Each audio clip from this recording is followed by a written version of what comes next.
jawab dan menanggapi, kami persilahkan untuk calon gubernur nomor urut 3, Bapak Pramono Anung bertanya kepada pasangan calon nomor urut 2, Bapak Ridwan Kamil dan Bapak Suswono. Waktu Anda 1 menit, silahkan.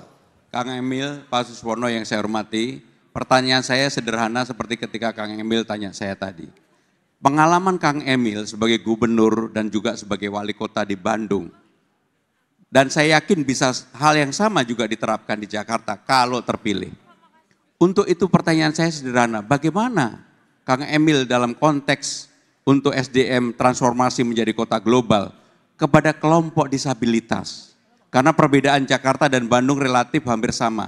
Bagaimana cara menangani dan kenapa itu dilakukan? Untuk itu kami mohon jawaban. Terima kasih. Baik, waktunya masih ada Bapak? Terima kasih. Cukup? Baik, kami persilakan pasangan calon nomor urut 1 untuk menjawab, waktunya 2 menit.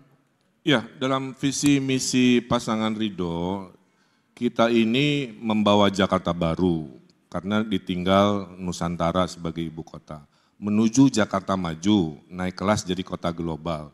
Melalui prinsip apa? Melalui inovasi. Inovasi itu menghadirkan yang dulunya tidak ada menjadi ada.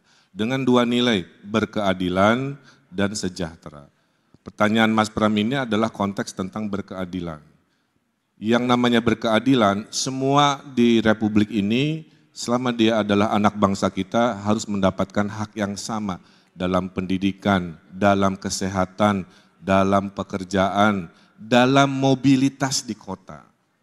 Sebagai yang aktif di perkotaan, saya mengamati mayoritas kota di Indonesia itu ramahnya hanya untuk kita, lelaki dewasa.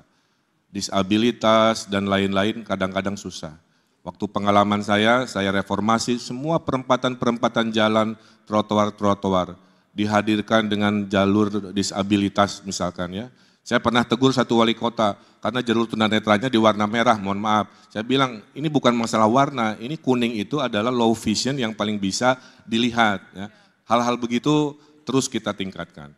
Waktu saya gubernur, saya pernah mengeluarkan kebijakan namanya Equal Opportunity Employer. Jadi artinya semua kantor di Jakarta insya Allah wajib menandatangani kontrak bahwa mereka adalah perusahaan yang akan mempekerjakan siapapun tanpa memandang apakah dia disabilitas atau tidak selama disabilitas itu bisa. Contoh tunanetra. Dia bisa kita pekerjakan di data center, ya di call center, kan tidak perlu visual, cukup suara. Jadi berkeadilan dalam pendidikan, kesehatan, pekerjaan, insya Allah hadir 5 tahun lebih cepat di Jakarta.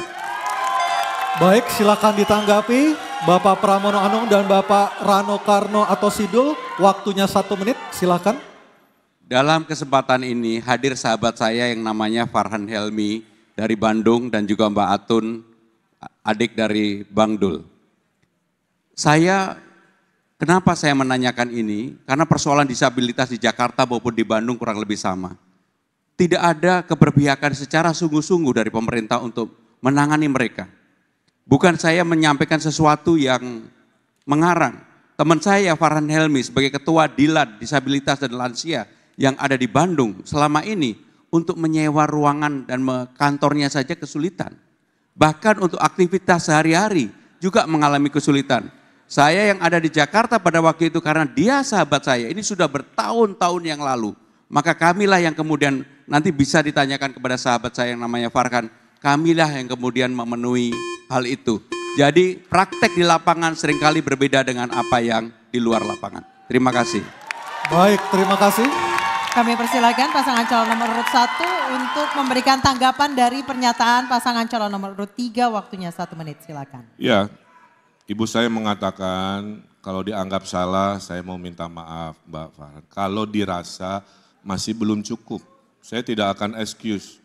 Cuman kalau mau adil Mas Pram, perubahan sebelum saya menjabat pemimpin dengan setelah saya menjabat pemimpin, perubahannya itu banyak. Mungkin tidak 100% ya. Mungkin tidak bisa 100%, nobody perfect juga kan. Tapi kalau ditanya dengan angka, saya bisa membuktikan betapa perubahan-perubahan untuk golongan disabilitas itu sangat signifikan. Tapi mungkin belum menyentuh 100%. Jadi kalau kurang saya minta maaf, tapi kalau saya nanti jadi gubernur, Mari kita bekerja bersama-sama memastikan Jakarta ramah untuk semua, khususnya kaum disabilitas, baik tadi urusan sewa gedung, untuk acara, pekerjaan, pendidikan maupun kesehatan. Terima kasih. Terima kasih. Dan mohon tenang. Kami persilakan kepada pasangan calon nomor urut 1 untuk kembali ke tempat. Dan selanjutnya kami akan mengundang pasangan calon nomor urut 2, Bapak Dharma Pongrekun dan